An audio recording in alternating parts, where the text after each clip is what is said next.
Once again, I have not changed any of my settings, but for some reason the settings were changed. All right, just to make sure this shit is working. Wait. Does it sound like I'm a cute anime waifu girl right now? Does it sound like that? Oh my god, Segway, welcome to my fucking stream.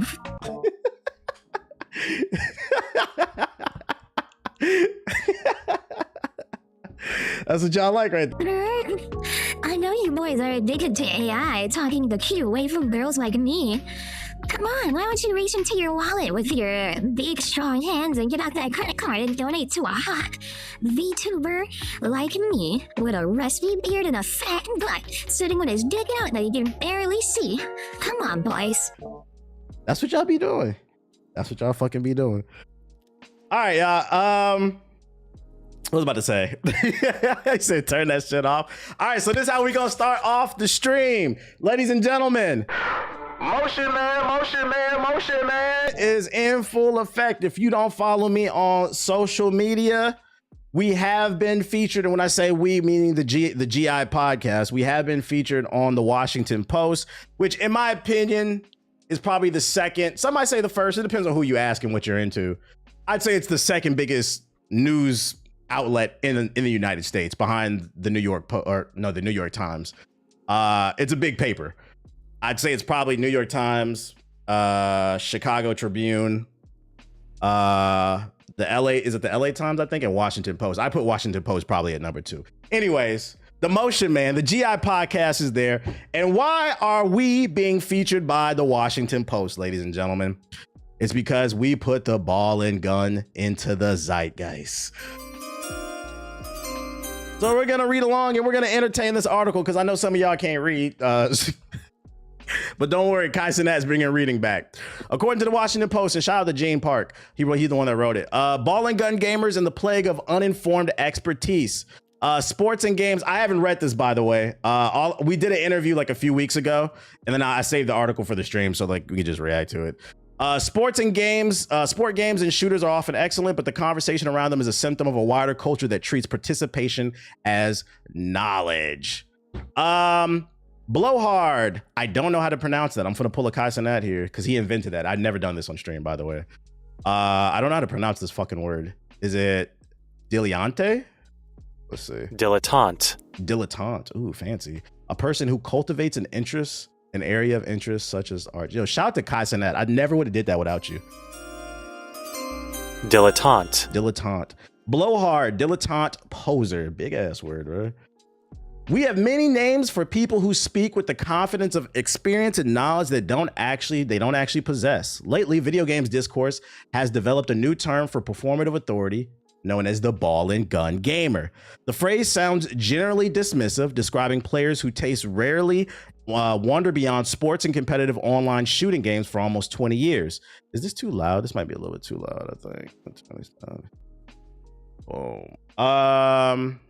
For almost 20 years, the category has been dominated by Call of Duty, a multi-billion-dollar franchise, as industrially analyzes FIFA, NBA, and NFL video games. That's hundreds of millions of players. And according to Sarcania, which we often reference on this channel for our analytics, the top 20 best-selling games on PlayStation platforms in the United States are dominated by games with balls and guns.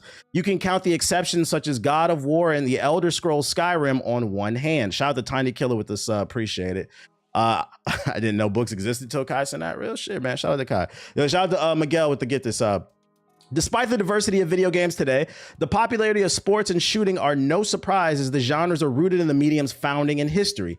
Since the dawn of the medium in the 1950s, games have often revolved around guns and competition. You had Space War, which was developed by Massachusetts Institute of Technology, the first game to be played across various computer platforms and a foundational gun game. You had Pong, which was released in 1972 as a digital recreation of tennis and is part of the Smithsonian Institution permanent collection of American history. Not bad for a ball game. I be forgetting, yeah, Pong is tennis, yeah. The label becomes derogatory when someone who only plays games with balls and guns start complaining about the wider medium of video games. There's nothing wrong with only playing ball and gun games, said the Black Hokage, a creator since 2007 whose podcast, Gaming Illuminati or GI, helped popularize the phrase. The phrase might have originated from a 2023 Twitter post, according to Know Your Meme, but me, world-renowned content creator the Black Hokage, and his co-host remember it was uttered by players as early as 2016. And I made sure to say that when he did the interview, because like I've seen some people saying on social media that I was trying to take credit for the term. I've said it on the stream plenty of times. I didn't invent that term. I saw the meme just like you guys with fucking Patrick the Star sleeping on the couch and shit. I think we just brought it back in the zeitgeist because it kind of died down in popularity. The issue becomes when every year around the Game Awards, they start to moan, what is game of the year? What game should be nominated, Hokage said. They wanted to be involved in the conversation for what's going on in the greater industry, and there's nothing wrong with that, he added, but they didn't study for the test. For the millionth time, that's what ball and gun gamers are about. We don't care that you only play ball and gun games. We just don't want to hear your opinion on shit that you've never played. And it's not even a gaming issue. It's become a rampant issue since the rise of social media and algorithms. The For You page, as much of a blessing as it's been the fucking devil as well. Since that For You page has become a thing on TikTok and adopted across every social media platform, people view it as their way to get on and make it out they mama basement. So what you have is more and more and more people just giving the most outrageous takes, such as nobody heard of that game. Nobody played that. No, you never heard of it because you live in a bubble. It just baffles me how many people are just live in this bubble. The phrase re-entered the popular lexicon towards the end of the year when influencers like Shroud complained that Arc Raiders, a gun game, was snubbed for nominations at the Game Awards. Twitch streamer Tim the Tatman yelled in November about how there were 0 good games out during the first half of 2025. He did his research. A ridiculous notion considering the fantasy game Clair Obscur Expedition 33 was released in April and swept award seasons, and then there was Capcom's Monster Hunter Wilds. It became one of the biggest hits of the year. The YouTube comedian Mighty Keith, shout out to Mighty Keith, made a skit poking fun at ball and gun gamers. What's her name? It's about being loud and wrong at it. GI co-host Miss 5000 Watts.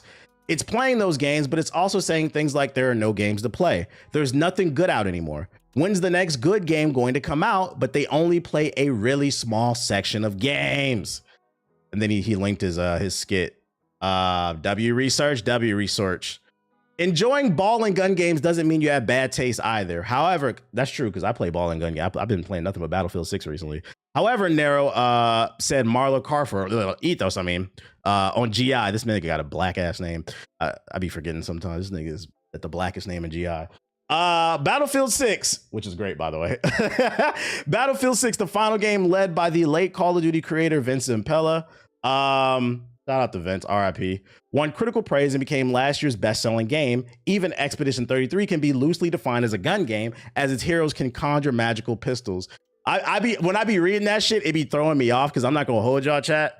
We all know each other's government names. I know where everybody lives. We hung out with each other in real life, but even when we see each other, we don't refer to each other as our government names. Like, it's just not what we like. We go by our gamer tags. It's just kind of like a cultural thing, which I feel like is a conversation in itself, because I'm pretty sure we're not the only friend group who does that shit. I'm pretty sure some of y'all in the group chat, some of y'all in the chat, y'all do that with y'all friends too. Like, we just go by our fucking gamer tags, bro. Yeah, we've done the same. Your IR friends call you Hokage? Nah, they call me Corey. The people that I know in LA, but that's very few. I hang out with very few people in LA, so. There are good games with great appeal, Ethos said. Their high production presentation do get the eyes of a lot of people who only play 1 or 2 games a year. The ball and gun gamers are expected to have the ultimate release this November in the form of Grand Theft Auto 6. I wish he would have called it the second coming of Jesus. That's what I call it, by Rockstar. Developer of other gun games that top charts besides Call of Duty. The studio's last game, Red Dead Redemption 2, didn't win Game of the Year in 2018, which angers its fans to this day. If it doesn't win, it'll be the biggest drama on the timeline for at least 48 hours, Ethos said. I agree. A 2025 Circana survey found that about 63% of American gamers only buy up to 2 games a year. New games, which, by the way, if you haven't read that article, in that article, they defined what's a new game as a game that's 3 years or younger. So right now in 2026, what's defined as a new game is 2023 to 2026. Only 63% of gamers. This is why I be getting on y'all, but everybody got an opinion for some reason. Shout out to y'all who part of that 40%, which now often costs $70 to $80. Crawford surmises that 2020's pandemic might have added casual players who are still finding their way around the medium, but are armed with social media to speak on an industry that they're barely entered. Shout out to the people who are subbing in the chat. Everyone was locked inside and we saw it, said Justin, aka UTX JG the Don. Everyone was trying to become a streamer. People were buying gaming PCs and PS5 consoles were flying off the shelves. It ushered in a lot of first-time gamers. And look, you guys are welcome into the culture, but it's just that you're very loud and not fully participating in the culture. Gates said it reminds him of what's been happening in hip hop. October marked the first time the Billboard's top 40 contained no hip hop since 1990. This kicked off discourse that rap is dying, with TikTok videos complaining about how hip hop is only about money, drugs, and women, ignoring the wider variety of music throughout the genre. And I thought this was a great example that he brought up when we did the interview, because that's true.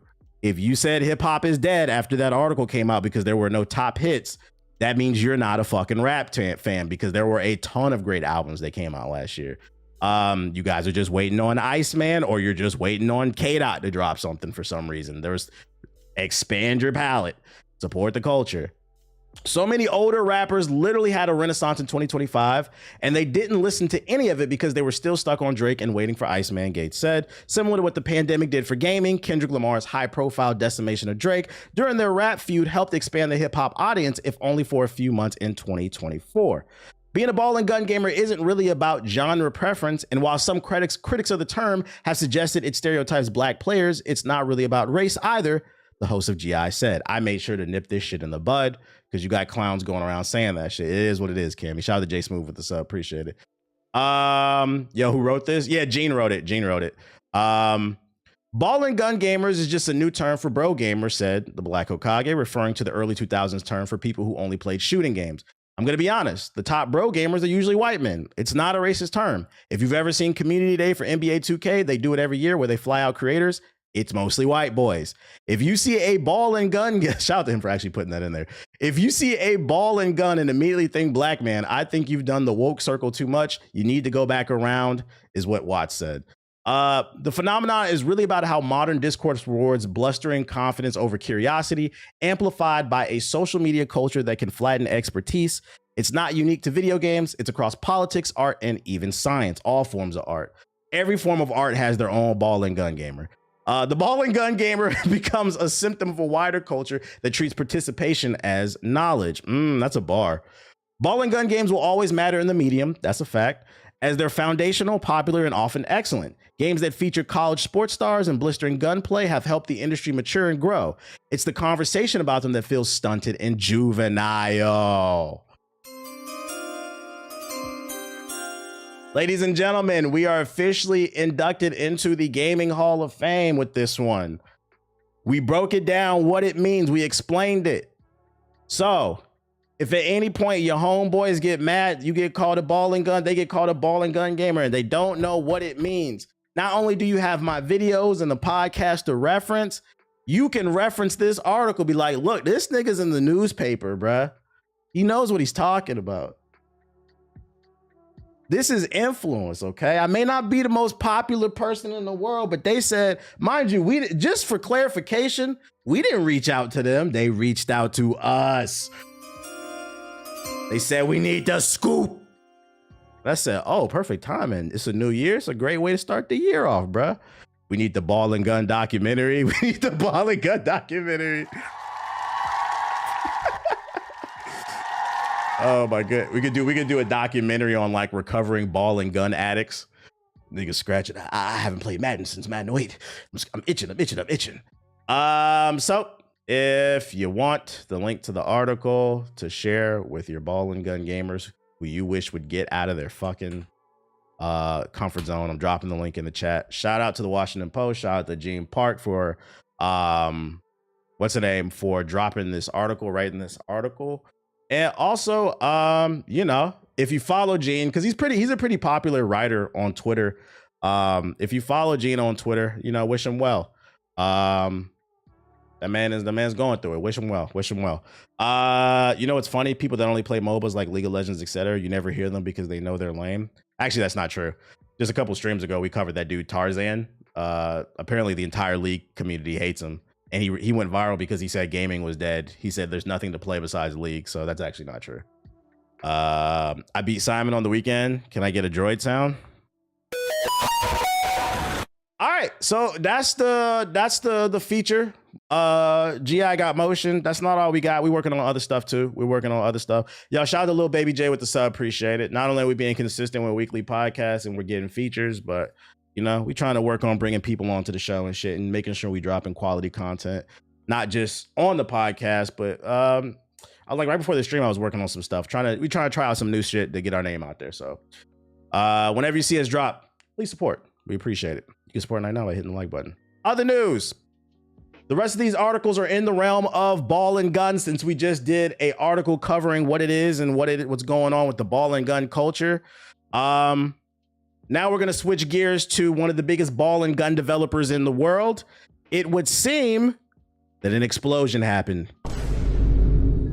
Small explosion at GTA developer Rockstar North in Scotland. Shout out to Reiko with the sub. Appreciate it.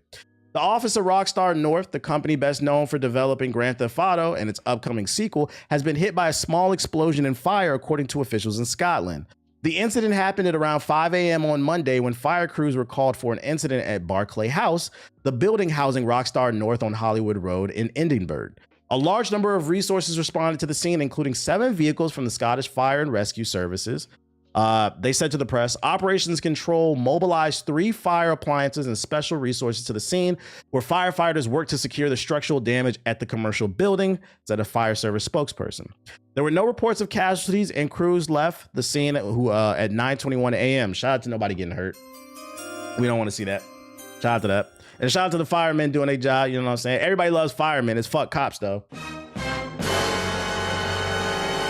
I ain't never heard nobody hate a fireman.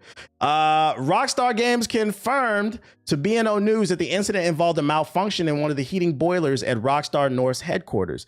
Local media, including the Herald newspaper, described it as an explosion which led to a small fire. Many thanks to those who reached out with concern, and also to the police and fire crews who were on the scene quickly to assess the situation, a Rockstar Games spokesperson told the news. The spokesperson indicated that the game development was not affected by Monday's explosion, saying, "Please know that everyone is well and our studios remain open and All right, bro. I gotta nah, I don't like that shit. I feel like the average person who reads this, they'll be like, "Oh, thank God they're still gonna work on the game." Nah, can a nigga get a day off? A fucking bomb went off damn near. The boiler blew up in the building. We can't get the day off. Like, I'm stressed out. Can I talk to my family? I almost died today. They said, thank God we were still able to work on the game. I don't know how I feel it. This is an example of what I mean when I say people hate corporations, and you will rarely ever hear me defend a fucking corporation unless I feel like motherfuckers are just genuinely being unfair. Yeah, back to business, nigga. Get to work. Rockstar North is the lead developer of Grand Theft Auto 6, which has become one of the most anticipated video games. Yeah, they're just yapping about the upcoming shit. You know, I'm happy to hear nobody got hurt. But I don't know, man. I feel like we talked about GTA 6 like the last 4 podcasts. I talk about it on stream all the time. I'm tired of fucking talking about this game. I just want to play it. And as time goes on, the less I hope I'm wrong, but as time goes on, the less confident I'm feeling this game will actually come out this year. I mean, there's already been multiple rumors in this month alone that they're not sure if it's actually going to hit that November deadline. Between the union busting, they got workers out there protesting, trying to get better pay, better benefits, shit blowing up. Fucking, I feel like I'm forgetting there's another thing too that happened with Rockstar. There's been like 3 or 4 incidents with them where it's like I can see things getting halted. We gonna see, man. Shout out to Only with the sub, but thankfully nobody got hurt. But I wanted to cover that because, you know, we keep it in the realm of ball and gun. I'm not mad at the way you feel. I would imagine everybody feels that way. Like, people who really want to play it. Like, me personally, I'm tired of talking about it because I don't care about Grand Theft Auto that much. I just want to get my hands on it and really see if it lives up to the hype. And I feel like on the opposite end of the spectrum, people who are super excited about it, they're tired of talking about it because they're super excited about it. They just want to play. I feel like I can confidently say and speak. Normally I wouldn't do this, but I feel like I can confidently speak for the gaming culture as a whole when I say we're tired of talking about this fucking game. Can we just play it? Can we just fucking play it, man? The game has no room for error at this point. And the longer they wait, yep. What else I got for you? More ball and gun news. So we just covered what it means to be a ball and gun gamer and how it's affecting the culture. Then we covered the biggest ball and gun developer in the world. Shit, one of the biggest developers, period. But if we're talking about pinnacle ball and gun developers, we're talking Rockstar. And on this third article, we're gonna go in the opposite end of the spectrum. We're going from the pinnacle of ball and gun to the trenches. Ladies and gentlemen, I got some Splitgate news. Splitgate Arena Reloaded's new Battle Royale mode sounds a lot like Apex, and this writer can't wait to give it a try.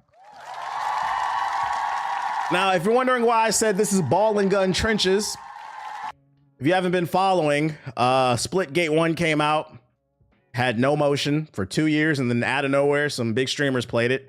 And because most of you niggas are drones, you decided you liked the game, even though y'all told me it was trash, and I've been trying to put y'all on for 2 years. But I'm not gonna be salty. I was just happy to see the game do good.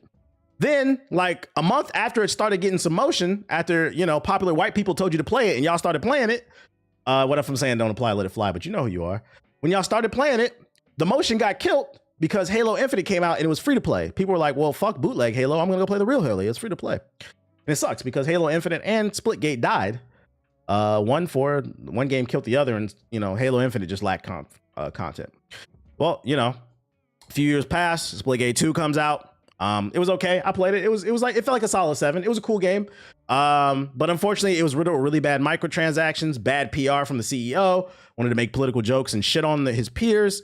A lot of people decided to boycott the game, so they shut down the servers, and then they came back and rebooted as Splitgate Arena, which is really weird because if you don't know what Splitgate Arena is, they took all those features that the CEO stood on stage and shat on his peers and said, oh, we're better than all these other first-person shooters. They removed all those features that they felt like made it better than the competition and then just returned to basically Splitgate 1, just with better graphics. So they didn't even stand on business, and now they're calling it Splitgate Arena. Unfortunately, they're only averaging like 1,000 players. I mean, we could look it up. I don't know what it is. It's been like 2 weeks. It hasn't been doing good since it came back. Oh wait, no. Steam PP. Even less. Oh Lord.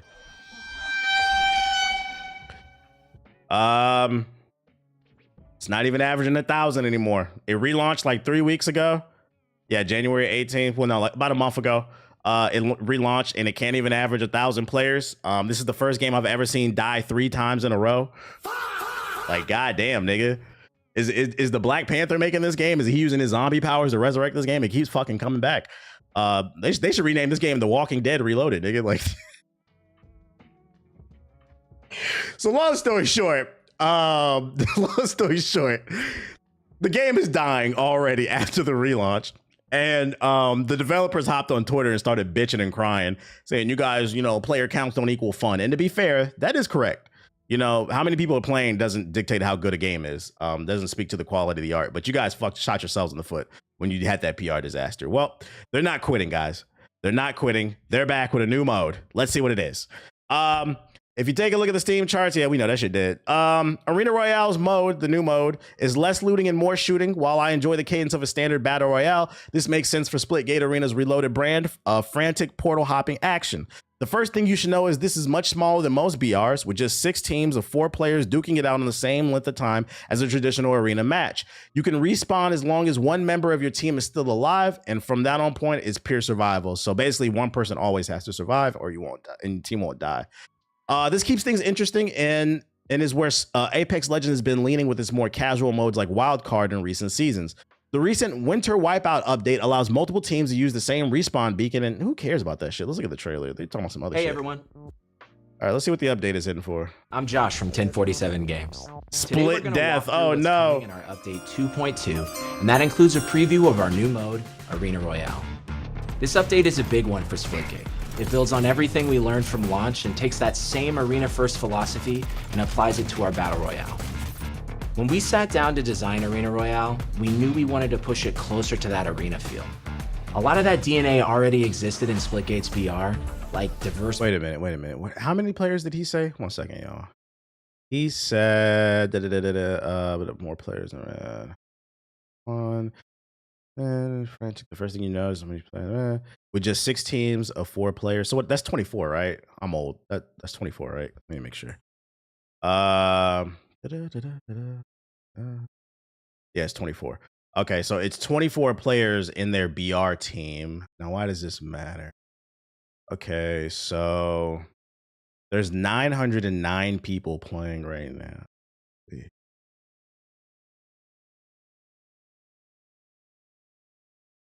So at most, there's about 37 games on the server going on right now. Anyways, I'm done being petty. Battlegrounds and the ability to respawn when going down. But we knew we wanted to push it further. And we kept coming back to this core idea. Less looting, more Closed gate. See, traditional battle royales have long stretches where you're not really playing.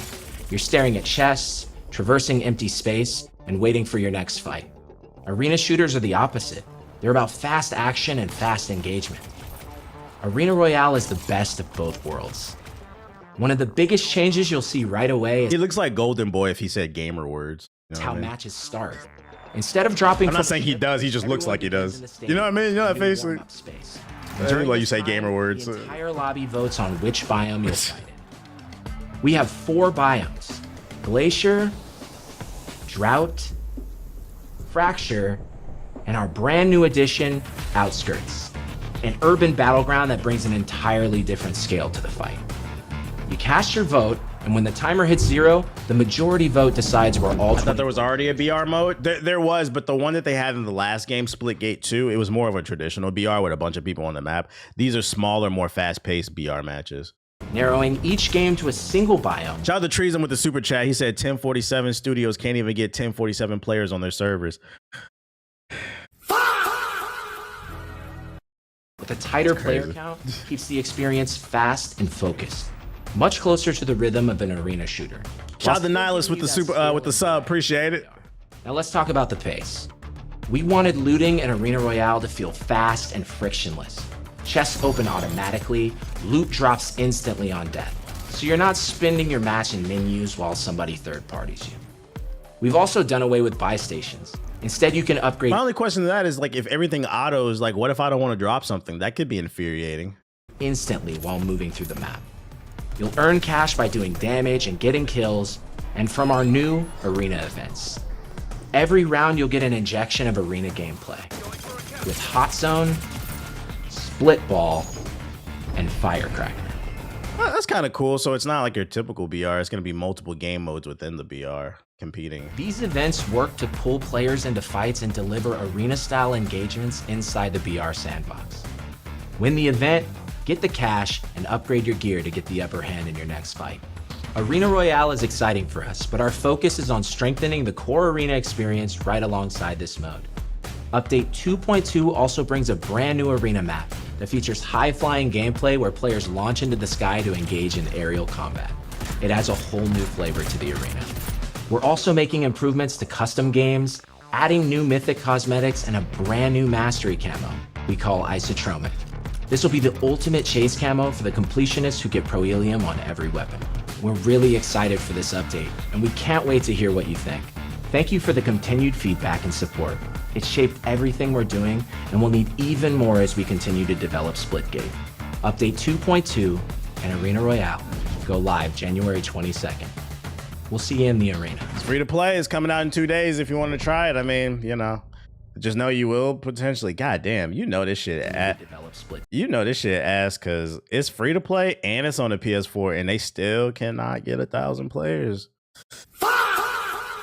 PS4 players love ball and gun games. They're broke and they won't even play this shit. Thanks. I just thought about it too. Like with the 900 people on the server, I wonder how many, at least 20 of them got to be game developers. So count that down. It's probably not 37 games. It's probably like 35. It is what it is. Hey, it's free to play if you want to try it out. It doesn't look terrible, but I'm gonna be honest, Resident Evil 9 is coming out, so I'm mentally preparing for that. It is what it is. Off topic, but what's the program you use to multi-stream on OBS? It's an extension. It's a plugin. Just Google multi-stream plugin for OBS. You'll find it. Yo, shout out to Cameron with the sub. Appreciate it. Other ball and gun news I got for you. Tides of Tomorrow has been delayed till April 22nd. Publisher THQ Nordic and developer DigiArt have delayed Tides of Tomorrow. It's a first-person adventure game with multiplayer influence systems from its previously planned February 24th release to April 22nd. It's available on PS5, Xbox Series, and PC. I believe this is that first-person shooter that takes place on the water bases, and the stories played together in multiplayer, and everything you do and your friends do affects the story versus other people. Following the extensive feedback gathered from Tides of Tomorrow's playable demo and the ongoing closed beta, the development team determined that additional time is needed to respond to players' input and implement improvements. THQ Nordic said in a press release, this extra development period will help ensure the best possible experience for the upcoming narrative-driven adventure. A demo for Tides of Tomorrow is currently available on Steam right now if you want to check it out. Yeah, this is that. Yeah, it is. This is that multiplayer game that has a story mode. It's like a shooter adventure game. Fucking play that shit, bro. It's super vibrant. TBH got more live viewers than Splitgate. Chill. It kind of reminded me of like some Subnautica multiplayer shooting thing. Anyone who it seems like they're doing something super ambitious. If you want to check out the demo, I'll drop the link in the chat. In the trailer as well. So yeah, if you're waiting on it, gotta wait a little bit longer. More ball and gun news, not gaming related, but it is gaming adjacent because Pokemon is also a video game, not just an anime. And also this involves guns. Armed robbers stole $100,000 worth of Pokemon cards from a store in New York. Pokemon games may not come to PC very often, but it's still the highest grossing media franchise in the world and therefore serious business. Serious enough to pull a gun in the middle of a store, apparently, as NBC reported happening during a robbery in Manhattan on January 14th. No one was hurt, fortunately, but the trio of robbers brandished handguns and smashed open several display cases full of merchandise at the Poke Court on 13th Street. They stole what store owners Courtney Chin estimate is $100,000 in merchandise, and the thieves remain at large. It's $100,000 worth now, but the problem with Pokemon cards is like the value goes up and down based. Like if everybody decided they don't care about Pokemon cards anymore, it's not worth $100,000. But right now it is. Now I know what you're thinking. This crime, though unfortunate, is sort of a novel and maybe even a little funny because a Pokemon store was robbed and not a bank or an art museum. And that's why you're reading it on PC Gamer after all. Typically, the only heists we cover involve Payday 3. They're just yapping. So the reason I wanted to bring this story up is just because, like, if you are into Pokemon card, I know personally somebody who flips Pokemon cards. If you're into this medium, flipping Pokemon cards and making profits and shit like that, just be safe. I'm gonna be honest. You should. I think the safest thing to do when it comes to flipping Pokemon cards. First of all, you're ruining the fucking medium, the hobby. It's supposed to be a cards game for kids. But if you do it, I think the safest bet is do an online store or do it at trade shows because ain't nobody running up in there with guns. At least I would hope not, with guns and robbing people at trade stores. That's just too risky. It's too many witnesses and shit like that. There's been an influx of card shops I've seen sprouting up on social media who just have ultra rare Pokemon cards on display in glass. And I was talking about this. Yeah, knock on wood. I wouldn't wish that upon it. I was talking to my girl about this shit the other day. So apparently she knows somebody who works. So there was about 2 weeks ago, there was a store in LA that got hit, a Pokemon card shop in LA. And she knows somebody that worked there and they got robbed for $500,000 in cards. And then somebody just got robbed this week for $100,000 in New York. So clearly it's a trend. Niggas is getting robbed for Pokemon cards because of the value. It's getting out of hand. The point I'm trying to make is stick to online shops and trade shows. Opening a brick and mortar store for Pokemon cards, I'm gonna be honest, it sounds like a smart idea, but in my opinion, I don't think it is. And do you know why? I'm gonna tell you why this shit is happening. Is somebody, because you nerd ass niggas that never been outside, oh, I'm just gonna sell these Pokemon cards and we're gonna be nerds and shit like that. In real life, the wolves is starving. Yeah, I'm a nerd, but I spent a lot of time amongst the rats and the roaches living near the projects, okay? The wolves are always starving. And to be honest, you niggas with these Pokemon mom and pop brick and mortar stores, And by the way, I'm not talking about people who sell booster packs and shit. I'm not talking about like a regular comic book card shop that sells Pokemon booster, Yu-Gi-Oh booster packs and shit like that. I'm talking about these specialty stores that have been popping up. There are specialty stores that have been popping up that only carry rare shit.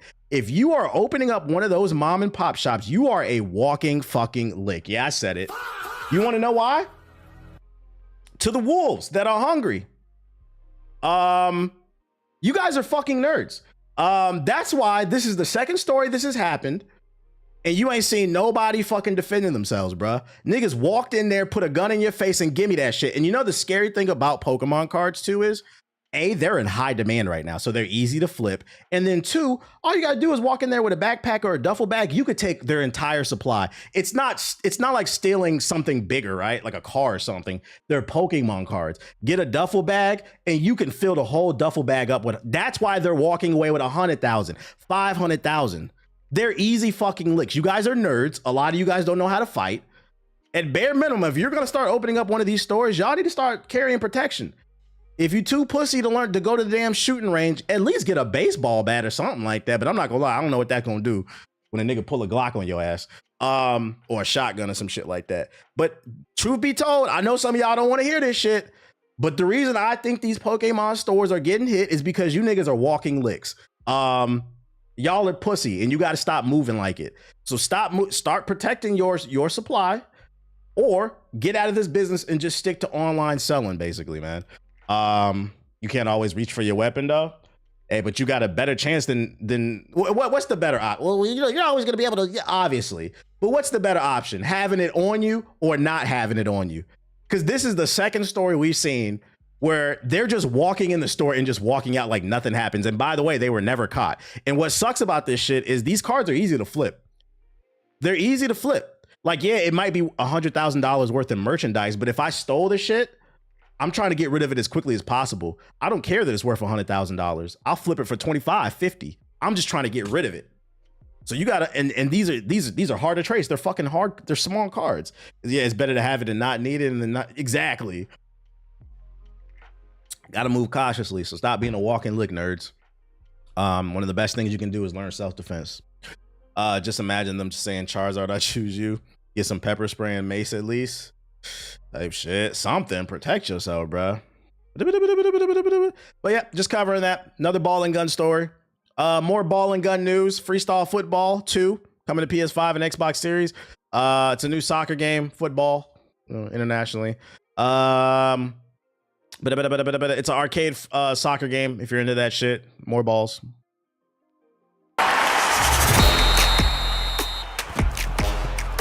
If you like arcade stuff.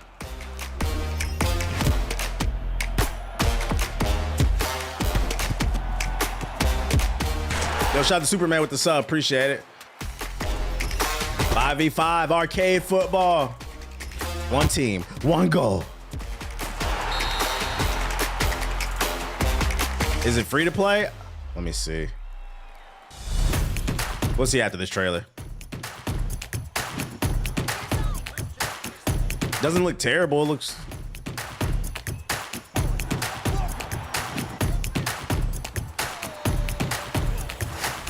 Rematch killer? I don't know about all that. You can scan the screen right now to sign up if you want. I'm gonna leave it up for a second. You can find out if it's free to play right there. No, I'm not taking donations for certain games. Have I mentioned OpenAI being down 13 billion? I have not, but I do know that happened for those who haven't been following that story. Yesterday, news came out that OpenAI, the company behind ChatGPT, the owners, Sam Altman, they revealed that they are burning through cash. And if they don't find a way to monetize and turn a profit, they could run out of cash as soon as 2027, which is what up, Tate? Which is bad for them and even worse for people who are addicted to ChatGPT, because if that shit collapses, oh my God, that shit's gonna be funny. People who are not capable of critical thinking, like there's this we're talking next year. There is a possibility, as fast as ChatGPT has came in and fucked up the game, it could actually disappear. He said I'm applying for it right now. Yeah, I'm leaving it on the screen if you want to scan the code with your phone. So I'm curious to see what happens. And by the way, I don't think they're exaggerating. There's a high probability ChatGPT could it could, but what's the word I'm looking for? Collapse, because the paid version is $20 a month. Most of y'all ain't paying for that shit. And the few people who are, you're using the fuck out of them servers, so they're not making their money back because they're getting more value out of it. So I don't know if you saw, but they also, Google would just buy them out. That's true, Siggy. That could happen. That is a possibility. We don't want that to happen. I want to see shit crash and burn. But anyways, anyways, what am I about to say? They're not generating enough money off that $20 a month plan. They have a heavier one, but most people are not on that shit. They're implementing ads. That's the telltale sign that this story is not a lie. That's what I was gonna say. They also announced that they are implementing ads into the platform. I don't know if that's for the free version only or the paid, but the fact that they're implementing ads is a sign that they are struggling for cash, which is also them implementing ads means the platform is gonna get worse. It's probably gonna get slower, buggier. It's just for the free version. Yeah, it's gonna get slower. It's gonna get buggier. They're gonna try to trick you into paying for that shit, bro. So don't be surprised if the quality of ChatGPT goes down. Shout out to Midnight Runs with the $2 super chat. He said things will get worse before ChatGPT fails. That would be a good play for Google, especially now a series will run on Gemini. Yeah, especially too because I think Apple cut a deal with Google. But Siggy's right, that could happen too. They probably would just get bought out. It wouldn't just disappear. Somebody would just get them on fire sale. What else news I got for ya? Oh, more ball and gun news. A remake of Resident Evil Code Veronica will supposedly be announced later this year. Resident Evil Requiem, the next mainline entry in Capcom's survival horror series, is scheduled to launch in just over a month on 27th of February 2026. It seems, however, that Capcom might have another title lined up for reveal later this year. According to Dust Golem, who has a history of accurately reporting Capcom's plans for Resident Evil, the company will be announcing a remake of Resident Evil Code Veronica in 2026. Code Veronica, largely regarded as a mainline entry in all but name, has been long rumored to receive the remake treatment, and Dust Golem seems particularly confident that this is real, stating plainly, "I promise you." No, there is not a Resident Evil 5 remake that's going to be announced this year. Instead, later this year, an RE remake that starts with C and ends with Ode Veronica is going to be announced. I fucking promise you. Take it with a grain of salt. It's not confirmed, but this person who leaks rumors, they say he has a good track record. So don't be surprised if Code Veronica gets the graphical update and the quality of life changes that Resident Evil 2, 3, and 4 got. Never played Code Veronica, but I know a lot of people love it. On a scale of 1 to 10, how excited would you be if they announced a remake for Code Veronica? Let me know in the chat. In the meantime, in between time, last story for the ball and gun. I see some 10s, 9s, 7s, 11. Okay, a lot of people excited. Okay. And the last news article I got for you in the ball and gun section is something that's ball and gun related. It's like ball and gun adjacent because ball and gun gamers love free shit. I mean, everybody loves free shit, but they really love free shit. They love free shit and they love to complain. Cloud gaming ad-supported tier reportedly releasing in 2026. This is the second time we've seen this rumor. A new report discusses the cloud gaming ad-supported tier launching in 2026 and how it will work. For those unaware, a report from last year mentioned a free Xbox Cloud gaming platform supported by ads, which doesn't require a Game Pass subscription. It seems this tier might be released in 2026 as teaser images of the service have already started surfacing online, suggesting an ad-based platform model. Ad-supported Xbox Cloud gaming will let players stream their digitally owned games.